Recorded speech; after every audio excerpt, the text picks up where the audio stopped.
What's up, YouTube? My name is Vic, and I am the Brooklyn Watch Guy. If this is your first time on the channel, this channel is all about watch buying, collecting, unboxings, and reviews in the affordable range, which I define as $1,000 or less. If you're into that, I invite you to stick around, watch the video. If you make it to the end, hit that like button, subscribe, and don't forget the notification bell so you know every time I put a new video up. Folks, today it's going to be the watch news video for the week of August 3rd, 2025. Pretty busy week in the world of watches. We're going to start with the big ones. Swatch and Omega, their next collaboration. New version of the Omega Swatch with a Snoopy on the dial. This is going to be a moon phase watch. It's being called the Mission to Earth, I believe. Releasing August 9th, but here's the bad part about it. It's only going to be releasing in select Swatch stores, so it's not going to be, you're not going to be able to get this online. And I guess if you're not in a specific city or near a specific city, you're not going to be able to get this watch. It's going to be the same bioceramic quartz movement as the previous moon swatches, and it's also going to retail at $380. I like it. It's attractive. I still haven't got the first moon swatch that came out, and I'm actually going to be picking that up in the next few days. The Mission to the Mars is the one that I've always liked out of all those. But those are about $250 brand new, and the one I'm picking up is not going to be brand new. I just feel like $380 is a lot for that watch. You're going to get a plastic watch with a quartz movement. Yeah, I guess, yeah, you're paying for the name, but I don't know, $380, I don't know. And the moon phase is actually, it's an actual moon phase, not a day-night indicator posing as a moon phase. But I don't know, $380. I'm sure the scalpers are all over this, and that sucks for us that actually like the watches. I'm never a fan when companies do these kind of releases. It sucks, and it hurts those who actually want the watch. But we'll see. I think if you just be patient, I don't see this being limited. I think if you just have a little patience, you'll be able to get it, down the line. We'll see. I may try to get one, I may not. I don't know. But let's move on to the next story. Now, these next few, they're a little bit out of the budget range that I like to stay on, but I wanted to cover them because you never know, you may be able to get them under MSRP. But Seiko is dropping a new Alpinist. This is a model SPB 531. Bad part, only for the European market. We're getting screwed over here in the States. So limited to 3,000 pieces. It's about 930 Swiss francs, which is a little more than $1,100 USD. Like I said, I like to stay under $1,000 or less. But honestly, at $1,100, you may be able to find that, a little below that. You never know. If you look around, you may find it. It's going to be using a Seiko 6R35 movement. I think it's an attractive watch. The Alpinist is a watch I've always liked. It's another watch that I aspire to get. We'll see, hopefully before the end of summer. I'm playing catch up when it comes to rebuilding my collection. There's a few things I want to get first. The Alpinist is in there, but it's not priority right now. Seiko has also released some new speed timers. I believe it's 5 new models. 3 of them will be teaming up with Nissan Datsun. All really attractive watches. The SPB 513 and SPB 515, they're reissues. These will be releasing all together, but these two, the 513, 515, will not be limited. The Datsun ones will be limited. They're going to be using Mecha Quartz movements. These watches are going to be $1,100 though.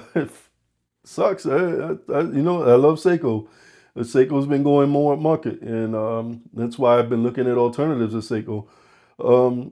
Yeah, it sucks. It sucks, but what can you do, right? Citizen is releasing a new color for the Ciosa. It's a smoke gray dial color with rose gold accents. Really attractive looking. Comes in at $495 US, but they're only making 8,000. So if you want one, get it while you can. Really attractive watch. I don't have a Ciosa. It's okay. Just doesn't. It's not really my thing. But this one is really attractive watch. So if you can get it while you can. Citizen is releasing the Zenshin Fantastic 4 theme watch. It's a limited piece and it's only going for $595. Pretty attractive looking watch. I think I'm gonna pass on this one. There's a lot of limited editions coming out, and honestly, this one to me, it's cool, but I don't know. It's just something about it doesn't really Doesn't really appeal to me.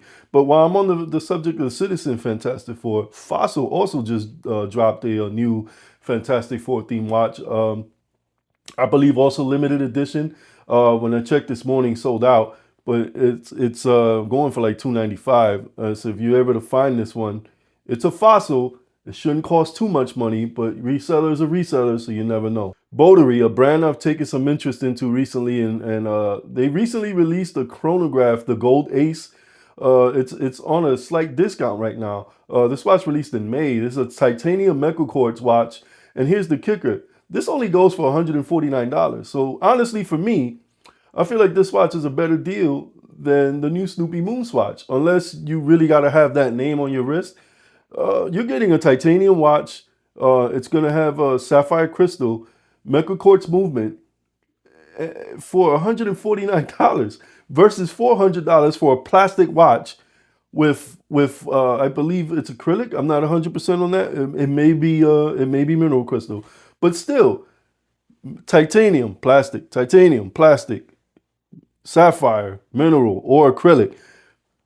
I don't know. Unless you really got to have that Snoopy on your wrist and that Omega name on your wrist. I don't know. That one's a tough sell for me with that.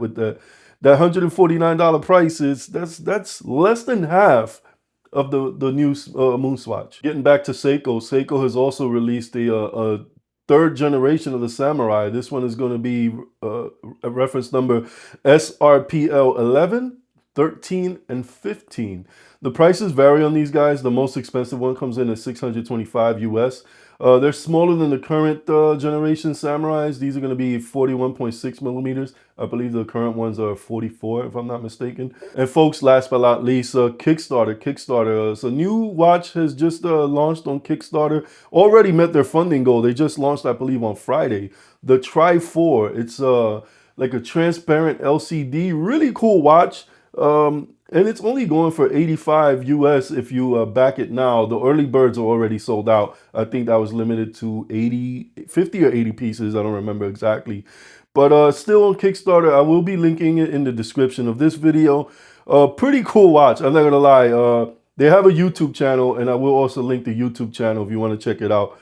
But the Hades Hydra, they finish, their campaign ends on Thursday, I want to say. It doesn't look like they're going to make their funding goal. They're only at 59% with 2 days left. Well, probably by this point, it's less than 2 days. I don't know if they're going to make it. A lot can happen in the time that's still left, but it's not looking good for them.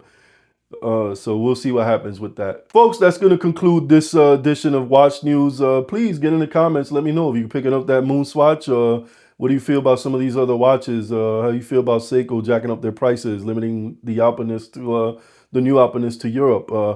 Let me know in the comments. I like engaging with you guys. I try to respond to as many comments as I can. I do check the YouTube creators apps. I check them frequently, so I don't want to miss comments. So with that said, folks, I will see you in my next video. Peace. Hey, YouTube, it's Vic, the Brooklyn Watch Guy. Got any questions or suggestions for content? Well, scan this QR code, send me an email. Maybe you see your idea come up, or I'll answer your question on a video. Thank you for watching.